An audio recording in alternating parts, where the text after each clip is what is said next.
우선 미국 연준 지급 준비금 3조 달러 아래로 떨어지면서 양적 긴축을 종료할 수 있겠다라고 하는 부분 역시도 나오고 있는데요. 앞다퉈서 여는 총재들의 발언 역시도 준비되어 있는 상황입니다. 이에 관련해서 우리 방향성 어떻게 짚어봐야 될까요? 예, 전체적인 어떤 상황들, 여러 가지 상황들을 먼저 고려를 좀 해야 될 것 같은데 우선 12월 달에 좀 발표됐던 11월 지표를 좀 우리가 확인해 보면 일단 CPI, PPI 지표가 시장 전망치보다 소폭 좀 상회를 했었고요. 그리고 고용 지표는 시장의 전망치보다 매우 강했습니다. 이런 부분들은 견조한 과열된 고용 시장 그리고 물가 지표가 예상보다 빠르게 냉각되지 못했던 그런 부담들이 사실 연준의 입장에서는 대한 뭐 금리 인하의 어떤 속도 조절을 좀 시사할 수밖에 없는 그런 명분이 좀 됐는데 공교롭게도 최근에 발표했던 PCE 지표의 경우에는 시장의 전망치보다 0.1%가 좀 하회했다는 것이죠. 이 부분은 과연 이 부분을 어떻게 해석을 해야 되는 것이 좀 맞는 것인가? 물가 지표가 내려가고 있다는 것에 무게를 가져야 되는 것인가? 아니면 다시 정점을 찍고 좀 반등할 수 있는 우려감을 의식해서 금리 인하의 속도를 과연 좀 조절하는 것이 좀 맞는 것인가 이런 부분에 관련된 의문 해석도 일부 조금 있을 수 있는데 전반적인 시장의 어떤 전망치들 특히나 뭐 패드워치의 경우에는 이번 1월의 금리 동결 가능성을 89.3%로 좀 제시를 했습니다. 굉장히 높은 수준에서 금리 동결 가능성을 좀 시사를 한 건데 전체적인 어떤 이 연준의 어떤 최근의 행보들 뭐 매파적 금리 인하에 관련된 속도 조절 관련된 시사 내용들 그리고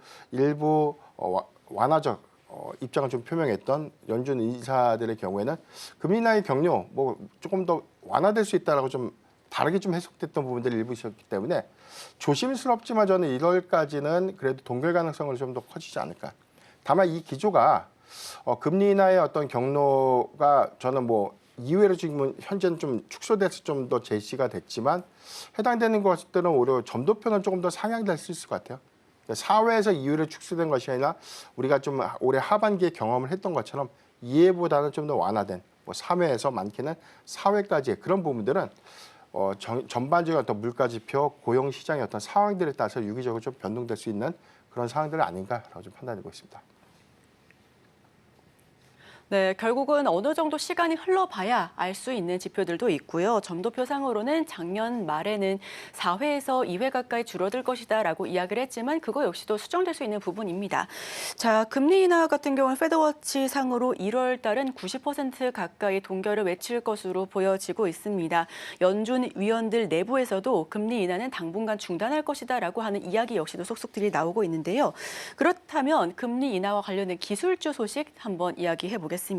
우선 애플을 제외하고 모두 올랐는데 그렇다면 네. 애플만 내려간 거잖아요. 네. 애플 같은 경우 시총일이 기업이기도 하고 그동안에 기대감을 많이 모은 만큼 실망감도 큰 것으로 보여집니다. 우선 중국에서 외국산 휴대폰 판매 관련해 47%나 급감했다라는 소식이 전해져 왔고요. 애플은 어느 정도 악재를 반영하고 있는 모습인데 애플의 주가는 앞으로 어떻게 될까요? 네. 애플이 주가가 빠질 때 나왔던 이야기가 항상 나왔던 얘기죠. 애플이 조정을 받던 계기가 중국에서 아이폰 출하량이 감소하고 있다. 이런 시그널들이 나오면서 주가의 어떤 조금 더 단기 조정들이 좀 더 길어지는 그런 흐름들을 보여주고 있는데 공교롭게도 해당되는 구간이 매수 기회입니다. 그러니까 시간을 구간이요? 좀 지나고 보면 일단 뭐 중국의 출하량 감소에 대한 어떤 이슈는 오늘 내일의 문제가 좀 아니었었죠. 작년과 좀 동일한 양상을 보면 아이폰 1호 시리즈가 처음에 출시될 때 시장의 기대치보다 좀 외면받던 흥행 기조를 좀 보여줬고 중국에서 초기 한 1분기 내지 2분기까지에 관련된 어떤 약진 출하량이 좀 감소됐던 그런 우려 요인들이 오히려 좀 3분기, 작년 3분기를 기점으로 해서 할인 정책 효과 좀 맞물리면서 애플이 또 사상 최대 실적을 좀 기록했던 계기가 좀 되었는데 이번에 아이폰 16 시리즈의 경우에는 사상 처음으로 AI 전략을 좀 택한 스마트폰의 어떤 출하라는 관점에서 기대감들이 굉장히 좀 커졌었지만 해당되는 어떤 이슈가 사실 반감됐던 가장 큰 이유, 판매량이 급감하게 된 가장 큰 원인은 사실 초기에 인텔리전스의 탑재가 좀 지연됐던 이유가 저는 좀 가장 크다라고 볼 수 있겠고 두 번째는 주요 언어 모델, 특히나 중국어를 좀 기반으로 하는 언어 모델들이 올해 작년 연내까지 반영된 게 없어요. 이 업데이트분이 아마 올해 상반기에 좀 완료가 될 것이다라고 좀 예상이 좀 되고 있는데 주요 언어 모델 또한 지원이 되지 않은 상태에서 사실 껍데기만 출시된 것이 아닌가라는 어떤 의구심들이 사실 초기 출하량의 어떤 참패 내지는 좀 감소 요인으로 좀 이어졌는데 올해 1월 초를 좀 기점으로 아이폰 16 시리즈에 중국 내 대규모 좀 할인 행사가 좀 있었기 때문에 해당된 실적 기조에 대한 체크 포인트 한번 좀 확인을 좀 해봐야 되겠다라고 볼 수 있겠고 지금 중국의 정보통신기술원이 좀 밝힌 11월 데이터를 보면 외국산 스마트폰에 대한 이 시장 점유율 출하량이 전년 동기 대비해서 47.4%가 좀 감소됐다. 그래서 이 데이터를 특히 뭐 애플을 좀 지칭한 것은 아니지만 대다수 해외 스마트폰의 대다수에 대한 시장 점유율을 좀 구성하고 있는 애플의 타격이 좀 예상된다라는 그런 어떤 노이즈가 일부 좀 반영이 좀 됐는데 전체적인 또 내용들 좀 다른 내용도 있어요. 그러니까 카운터 포인트의 경우에는 뭐 4분기 애플의 중국 출하량들이 스마트폰 점유율 관점에서 1위를 탈환했다. 이런 어떤 내용들이 나왔기 때문에 과연 어떤 데이터가 좀 더 정확한 것인가 이 부분은 실적 기조를 통해서 확인을 좀 가능하겠지만 예상과 좀 다른 감소 요인이 있었다면 사실 아이폰 16의 인텔리전스 탑재 지원이 가장 큰 이슈가 된 만큼 올해 전 충분히 상반기 안에 아이폰 15 시리즈와 좀 유사한 흐름들 언어 모델이 대규모 업데이트가 좀 완료되는 그런 시점이라면 충분한 어떤 판매량을 좀 더 기록하면서 실적을 좀 견인하지 않을까라고 좀 판단해 보겠습니다. 네, 애플이 중국과 엮이면 항상 하락을 하는데요. 오히려 아이러니하게 그 시점이 매수의 기회가 될 수 있다라고 하는 부분 이야기를 나눠봤습니다. 이와 관련해서 올해 상반기에도 충분히 랠리가 가능하다라고 하는 부분 역시도 참고해 주시면 좋을 것 같습니다. 자, 그럼 추가적으로 중국 이야기 들어가 보시죠. 중국 1월 지준율 인하 가능성을 이야기하고 있습니다. 설 전에 200조 원 넘게 풀 수가 있다라고 하는 부분과 더불어서 지준율을 인하하고 공무원 연봉을 인상하겠다라는 소식을 전해왔는데요. 중국이 이렇게 돈을 많이 풀고 유동성 공급이 활발해진다면 우리한테도 좀 긍정적인 여파가 올까요? 그렇죠. 일단 지준율 인하 관점에서는 원래 12월 달에 일부가 좀 나올 수 있을 것이다 기대치 일부 있었지만 이 부분이 만약에 12월에 이루지 못한다면 1월이 뭐 기정사실화될 것이라는 전망인데 저도 1월에는 설 이전에 경기 부양책에 관련된 어떤 결정적인 지준율 인하 결정이 좀 확정되지 않을까. 이 부분 좀 기대가 좀 되고 있고 단순하게 우리가 중국 소비주 관점에서 지준율 인하로 인한 중국의 실질적인 어떤 내수 소비가 얼마만큼 좀 상향될 수 있을까 이 부분에 관련된 기대치들이 굉장히 높은데 과거 중국의 소비 트렌드와 현재와의 많이 달라진 괴리율에 유의를 좀 해야 되지 않을까. 과거에 우리가 뭐 비단 화장품만 하더라도 중국에서 아직까지 많은 수출 비중을 차지하고 있는 뭐 품목이 화장품이긴 하지만 과거와 소비 트렌드가 좀 많이 달라진 것이죠. 그래서 중국의 애국 소비 트렌드, 고쳐 트렌드가 아직까지 유효하다는 점, 그리고 전반적인 어떤 한국산 어떤 화장품 부분에서는 기초 화장품 부분보다는 색조 브랜드에 관련된 어떤 수출량들이 좀 더 크게 증가되고 있고 기초 화장품 부분은 계속해서 좀 감소되고 있는 그런 실적 그리고 품목의 어떤 차이가 좀 있는 점을 우리가 좀 유의를 좀 해봐야 되고. 다만 좀 긍정적인 기대 효과들은 중국의 내수 경기들이 좀 더 활발하게 좀 유입이 된다는 부분들은 중국과 좀 밀접한 어떤 사업 협력 관계를 갖고 있는 일부 좀 제조업 업종들의 경우에는 실질적인 어떤 매출의 어떤 공급량이라든가 이런 어떤 산업의 어떤 연동 효과에 이어지는 낙수 효과가 좀 일부는 좀 있을 수 있겠는데 이 부분이 우리가 좀 추상적으로 보면 뭐 철강도 좋고 뭐 예를 들어서 뭐 전반적인 뭐 중국 소비주들이 다 좋다 이렇게 좀 맹신해서 가는 것이 좀 다소 우리가 좀 경계를 좀 해야 되는 포인트가 좀 되지 않을까라고 좀 판단하고 있습니다. 네, 중국의 유동성과 관련된 이야기 한번 나눠봤습니다. 그럼 중국과 미국을 동시에 겨냥하고 있는 감염병에 대해서도 이야기를 나눠봐야죠.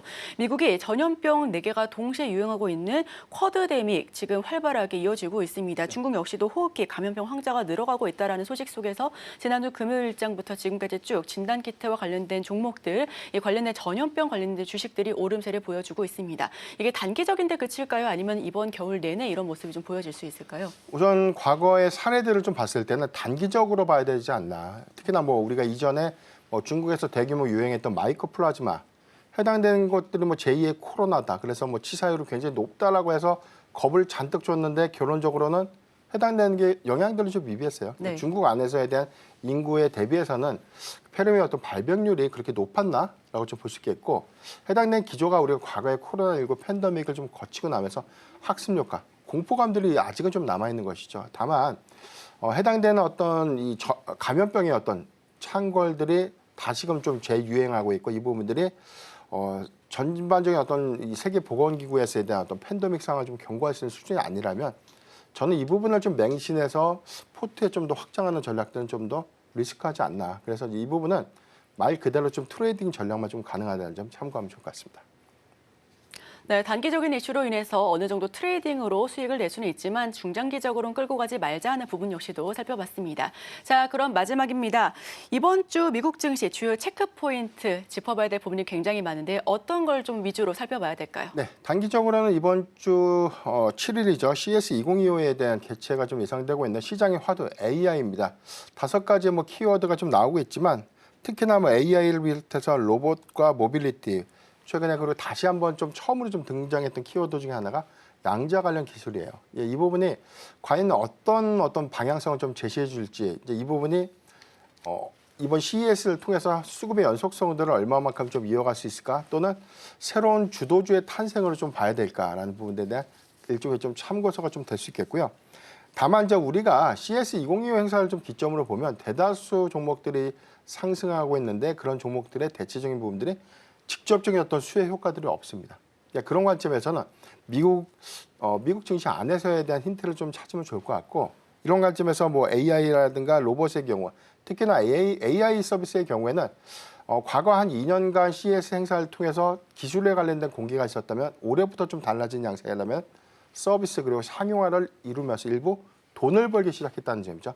이 부분이 서서히 주가에 좀 반영되고 있는 그런 흐름들에 대한 차이가 좀 있겠고 국내도 미비한 성과지만 이미 상용화 단계에 좀 접어들고 있는 몇몇 기업들 이런 부분들의 향후 성과도 계속해서 좀 주목을 해봐야 되지 않을까. 로봇의 경우에는 너무나 좀 적용 요소가 좀 다릅니다. 산업용, 그다음에 뭐 의료용, 그다음에 뭐 웨어러블, 특히나 우리가 이제 완성형이라고 불리는 뭐 휴머노이드. 근데 휴머노이드 로봇의 경우에는 아직 우리가 100% 우리가 모든 일상생활에 좀 적용될 수 있는 어떤 수준의 기술 구현 단계는 아니기 때문에 충분한 저는 뭐 기술 고도화라든가 기술 선정 관점에서는 향후에 개별된 어떤 종목들의 옥석 가리기는 좀 더 이어지지 않을까라고 볼 수 있겠고 이런 관점이라면 저는 오히려 테슬라를 좀 탑픽으로 해서 좀 계속해서 좀 관심 있게 좀 봐도 무방하지 않을까. 그리고 양자 관련 기술의 부분은 이번에 이 구글의 어떤 전략들 그리고 마이크로소프트의 어떤 전략들 같은 향후에 어떤 양자 컴퓨터 기술을 통해서 얼마만큼에 대한 기술 고도화 내지는